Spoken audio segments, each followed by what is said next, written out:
জালসা মিলাদ হলে কম যায়। তবে সামনে মহরম চলে আসছে, মোহাম্মদপুর প্রাইমারি স্কুলে যদি মেলাটা বসে তো বাড়িতে কেউ থাকি না, এর নাম মুসলমান।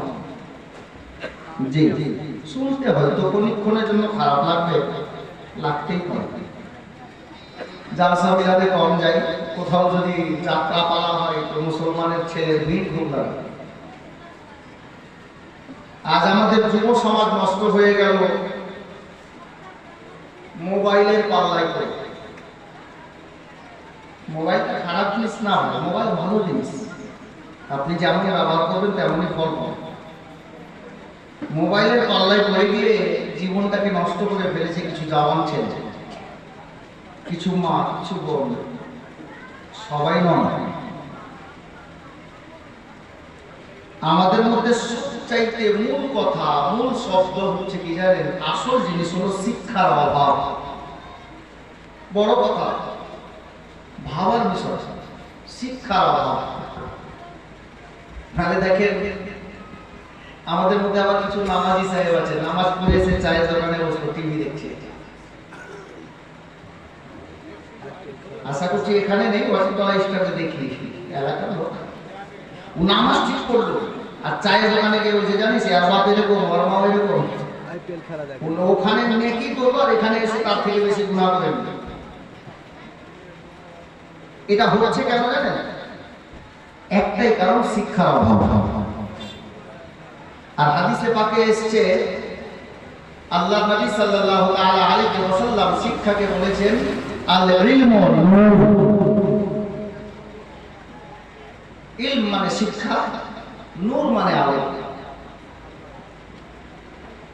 ইলম মানে শিক্ষা হচ্ছে আলো।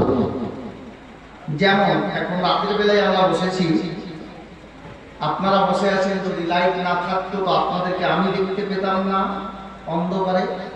আর আমি এখানে চেয়ারে বসে আপনাদের সামনে কথা বলছি, লাইট যদি না জ্বলে, তাহলে আলো যদি না জ্বলে, তাহলে আপনারা আমাকে দেখতে পাবেন না। অনুরূপ যেমন লাইট ছাড়া ঘর অন্ধকার, গ্রাম অন্ধকার, তেমন শিক্ষা ছাড়া আপনার দেহটা অন্ধকার। যার জন্য আল্লাহর নবী সাল্লাল্লাহু আলাইহি ওয়াসাল্লাম নিজে ইরশাদ করেন আল ইলমু নূর, শিক্ষা হলো আলো।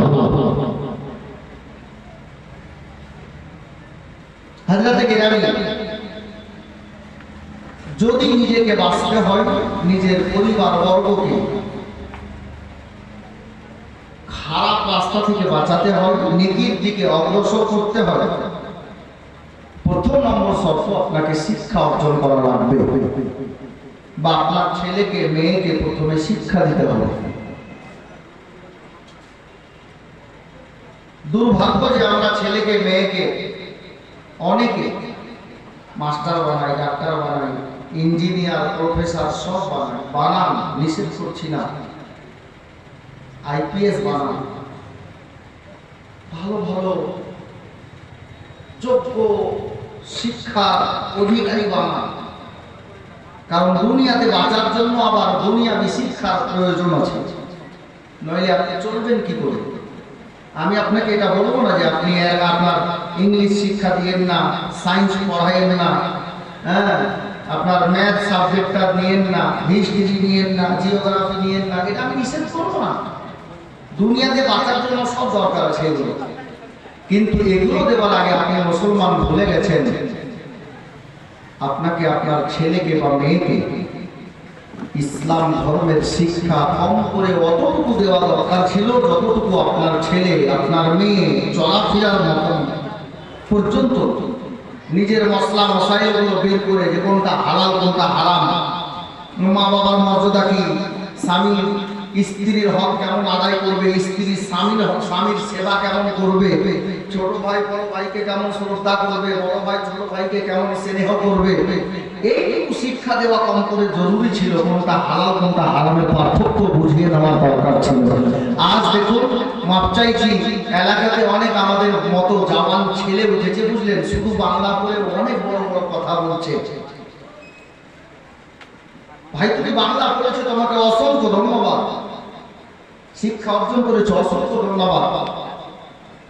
তা বলে তুমি এটা ভাবো না তোমার থেকে ইবলিসের শিক্ষা অনেক বেশি ছিল, যার নাম শয়তান। এর নাম ছিল, ভালো নাম আজাজিল। আর এই আজাজিল আল্লাহর কত ইবাদত করেছে জানেন? ইবলিস হওয়ার পূর্বে কিতাবে এসেছে আজাজিলের সাজদাগুলোকে রুয়ে জমিন পার, মানে পৃথিবীর জমিনে যদি একটা করে সাজদাকে পিছিয়ে দেওয়া হয় তো একটা সরিষার দানা রাখার মতো জায়গা খালি থাকবে না। এত সাজদা আল্লাহ দরবারে করেছে কে? ইবলিস। কিন্তু যখন শিক্ষার ঘামাট চলে এলো, তাকাব্বুর হয়ে গেল, অহংকার চলে এলো, হযরতে আদি পিতা আদম আলাইহিস সালামকে তাজিমি সাজদা করবে না। আল্লাহ পাকের ওয়াদা ছিল আদমকে সাজদা করো, আদম আলাইহিস সালামকে সাজদা করো না, ইনকার করে দিল যে আদম মাটির তৈরি, আমি আগুনের তৈরি, ওর থেকে আমার পাওয়া বেশি, আমি কেন ওকে সাজদা করব? ইনকার করে দিল। যার জন্য আল্লাহ তাবারক ওয়া তাআলা আজাজিলকে ফেরেশতাদের কমান্ডার বানিয়ে রেখেছিলেন। সেই দিন থেকে ইবলিস বলে ঘোষণা দিয়ে আল্লাহ তাবারক ওয়া তাআলা তাকে জান্নাত থেকে বিতাড়িত করে দিলেন। তাকাব্বুর করিও না ভাই, শিক্ষা যতটুকু পেয়েছো আলহামদুলিল্লাহ, তবে তোমার চাইতে বেশি শিক্ষা তো আজাজিল ইবলিস শয়তানের ছিল। তাকাব্বুর করলো, ইবলিস হয়ে গেল। সারা জগতের মানুষ যাকে শয়তান বলে জানে। হযরতে গিরামি, শিক্ষা পেয়েছো, লোককে সুপরামর্শ দাও, ভালো পথে নিয়ে যাও, পথভ্রষ্ট করার চেষ্টা করিও না। জওয়ান ছেলেকে এমন ভাবে পয়েন্টে পয়েন্টে গিয়ে ডানবাম করে বোঝাচ্ছে যে জওয়ান ছেলেদের মাথায় খেয়ে নিয়েছে। আবার আসুন, আমি যে আয়াতের মধ্যে তেলাওয়াত করেছি, আল্লাহ কোরআন পাকে কি বললেন? ইন্নাদ দীনা ইনদাল্লাহিল ইসলাম, আমার নিকটে সবচাইতে প্রিয়তম ধর্ম হলো ইসলাম, এটা আল্লাহ ঘোষণা দিলেন। ওই ধর্মকে আপনি বা আমি বা আমরা কতটুকু ভালোবেসেছি?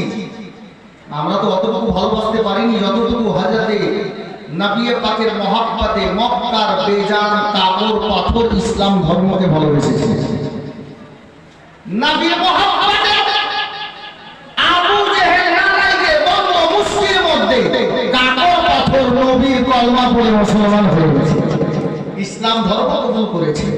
নবীর মহব্বতে আল্লাহু আকবার কবিরা, ইসলামকে ভালোবেসে নবীর মহব্বতে নবী পাকের ইশারায় শুকনো খেজুর, আপনার কি বলে জিন্দা খেজুরের গাছ মাটি থেকে উঠে নিয়ে জায়গা ছেড়ে নবী পাকের দিকে হাঁটতে হাঁটতে মানুষের মতো হাজির হয়েছে।